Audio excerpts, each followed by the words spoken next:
लोकसभा चुनाव 2024 एक महत्वपूर्ण चुनाव है। चुनाव तो हर 5 साल में होते हैं और सत्ताधारी पार्टियां आती जाती रहती है और जनता जहां है वही रह जाती है। जनता को हर 5 साल में महंगाई, बेरोजगारी, भ्रष्टाचार के अलावा कुछ और नहीं मिलता, तो फिर यह चुनाव किसके लिए है? यह अवाम केवल गुलाम बनकर रह चुकी है सत्ताधारियों के आगे। मणिपुर में 2023 में शर्मसार घटनाएं हुई। बेकसूर 3 औरतों को नग्न घुमाया गया। आज कोई कहने सुनने वाला नहीं है। मणिपुर जलता रहा और सरकार खामोश बैठी, सब कुछ देखती रही। भारत देश की जनता में एकता तो है ही नहीं, इसलिए किसी को किसी की फिक्र ही नहीं है। पहलवान लड़कियों का यौन शोषण होता रहा, वह इसके खिलाफ आवाज उठाती रही, मगर सरकार ने न्याय देने की बात तो दूर है, उन लड़कियों पर पुलिस के डंडे बरसा दिए। यह भारत देश किस दिशा की ओर जा रहा है, जहां केवल पतन है?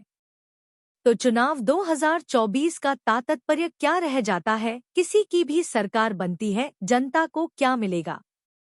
गरीब को गरीबी, बेरोजगारों को बेरोजगारी, इसके अलावा जनता को कुछ और नहीं मिलेगा। तो फिर यह चुनाव किसके लिए है? जनता एक पल के लिए यह सोचे तो सही कि जनता हर 5 साल में केवल वोट के लिए इस्तेमाल की जाती है। इसके बाद यूज एंड थ्रो वाली नीति सत्ताधारी चलते हैं। राजनीति एक व्यवसाय है। राजनीति के जाल में जनता फंसी हुई है, जैसे बिन पानी मछली। चुनाव से पहले जनता के शोषण की कहानी लिखी जाती है। चंदा, जिसे इलेक्ट्रॉनल बॉन्ड भी कहते हैं, इस चंदे के द्वारा राजनीतिक पार्टियों को एडवांस में पैसा दे दिया जाता है और चुनाव के बाद जनता की खाल खींचकर यह पैसा वसूला जाता है। भुगतना जनता ने करना ही है, क्योंकि जनता बेवकूफ बन रही है, राजनीति बेवकूफ बना रही है।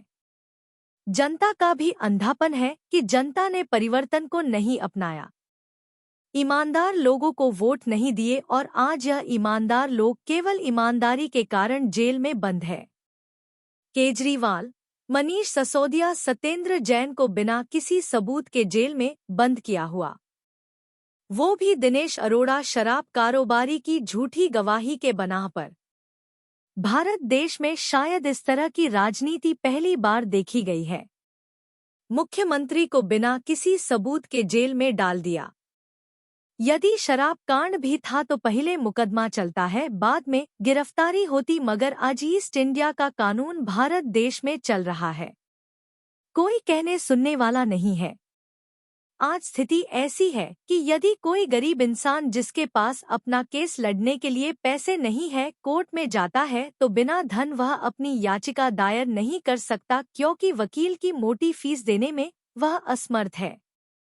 तो यह चुनाव कैसा, जो कोई परिवर्तन नहीं करेगा, बस सत्ताधारी पार्टी जनता का शोषण करेगी और बड़ी कंपनियों को फायदा दिया जाएगा। सरकारी अस्पतालों में जो भ्रष्ट सिस्टम है, क्या वह चुनाव के बाद भ्रष्ट सिस्टम खत्म हो जाएगा? जवाब है नहीं।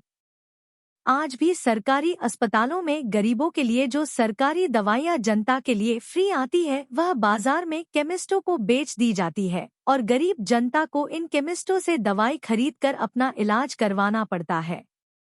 तो क्या चुनाव के बाद सरकारी अस्पतालों की ब्लैक मार्केटिंग बंद होगी? जवाब है नहीं। तो फिर यह चुनाव किसके लिए है? यह चुनाव सत्ताधारी पार्टियों को पैसा कमाने के लिए और जनता का शोषण करने के लिए है।